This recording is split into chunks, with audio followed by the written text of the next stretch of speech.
La libertad no es más que un ideal al que podemos aspirar, como la fuerza, la valentía o la inteligencia.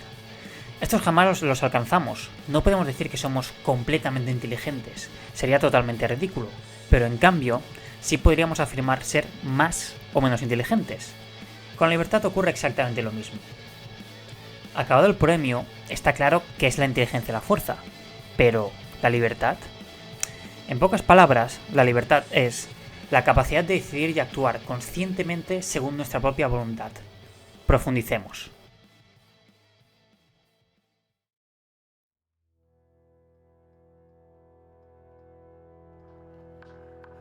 ¿Podríamos decir que un perro es libre? Decide y actúa. Desea comer, caza. Desea jugar, va a buscar la pelota.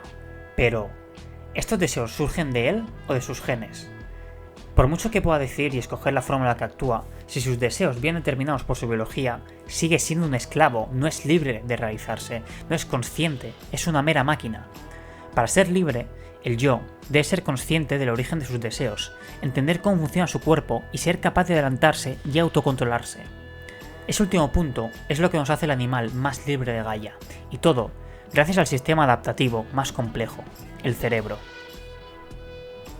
Citando a Joaquín Fuster en su magnífico Cerebro y Libertad, la libertad, la capacidad de escoger entre opciones, surge de la actividad de las redes de células corticales de la memoria perceptual y ejecutiva, en la confluencia de múltiples inputs convergentes de recuerdos pasados con múltiples outputs divergentes dirigidos a acciones futuras.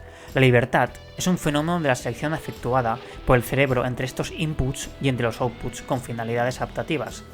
Como consecuencia de la evolución y el desarrollo, la corteza cerebral y la libertad adoptan en el ser humano posturas cruciales entre un pasado convergente experiencial y un futuro divergente de posibilidades y probabilidades. Con cada nuevo conocimiento generamos cognitos. Un cognito es una red de ensamblajes de células que representan un elemento de memoria o conocimiento. Cuanto más conocimientos o recuerdos tengamos, más cognitos se originarán a lo largo de nuestra vida, y con ello será mayor el número de opciones disponibles y la libertad para elegir entre ellas. Volviendo a citar a Joaquín Fuster, el individuo dotado de una corteza muy interconectada, inteligente, instruido y con destrezas lingüísticas superiores tendrá más opciones en la vida y por tanto en principio será más libre que uno con una corteza menos interconectada. Como vemos, conocimiento y libertad van de la mano.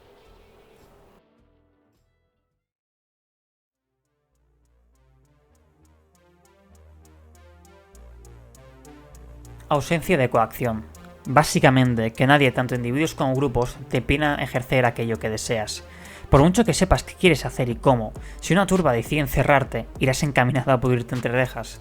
La libertad debe ser una aspiración culturalmente homogénea en la sociedad. Cada uno de sus individuos debe entender qué es y su valor. Sin ella, estamos destinados a ser poco más que autómatas, animales sin alma que realizan acciones sin voluntad propia. Lo sé, es decepcionante comprender que tu libertad también depende de otros, pero eso nos hace ver la importancia de luchar por la libertad día a día, de contribuir a que la hegemonía cultural se decante por el lado de la libertad y no de la coacción, de generar lo que denominaría Popper una sociedad abierta.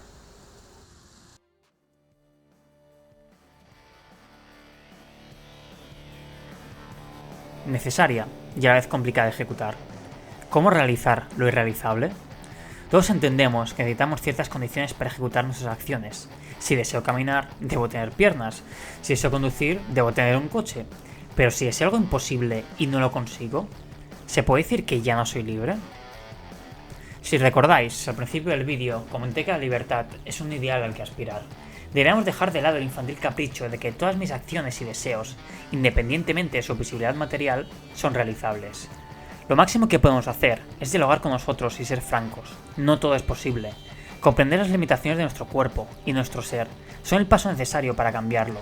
Si precisamente algo ha demostrado la humanidad miles de veces es que las montañas pueden moverse, la razón y la técnica pueden modificar la realidad a nuestro favor.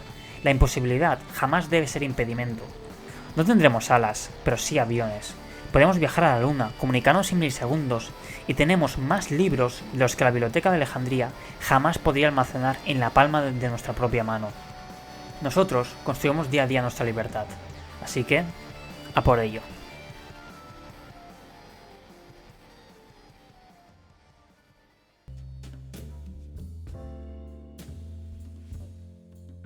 Y para recapitular, a modo de resumen, la libertad es la capacidad de decidir y actuar conscientemente según nuestra propia voluntad.